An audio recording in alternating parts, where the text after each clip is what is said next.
Alors bonjour et bienvenue à tous. Aujourd'hui, la question à laquelle nous allons tenter de répondre est mais qui étaient les frondeurs baléares?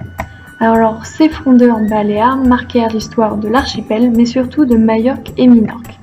En effet, ces mercenaires étaient reconnus dans une partie majeure du bassin méditerranéen, entre notamment la fin du 5e siècle et du 4e siècle avant Jésus-Christ, dans les rangs de Carthage et jusqu'au paroxysme de la conquête romaine, puisqu'ils participèrent à la guerre des Gaules dans les rangs romains.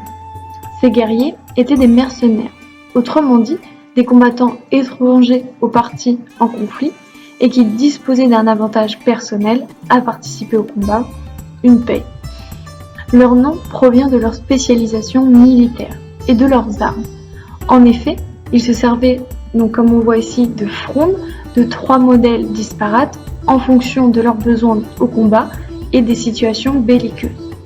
Ainsi, grâce à leurs frondes, ils lançaient des pierres et ou du plomb afin d'harceler à distance notamment les avant-gardes ennemis et gêner l'ordre défensif adverse afin de limiter leur progression. En concentrant leurs projectiles sur les lignes ennemies, ils étaient très efficaces, voire redoutables.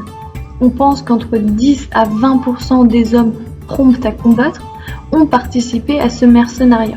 Mais si leur équipement auxiliaire se voulait assez minime, c'est en raison qu'ils n'étaient pas spécialisés dans le combat au corps à corps.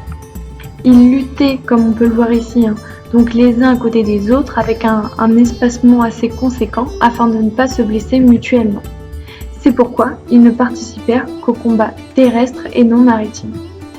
Et si justement ils s'étaient parfaitement organisés, c'est en raison d'une formation militaire et tactique qu'ils reçurent depuis leur enfance.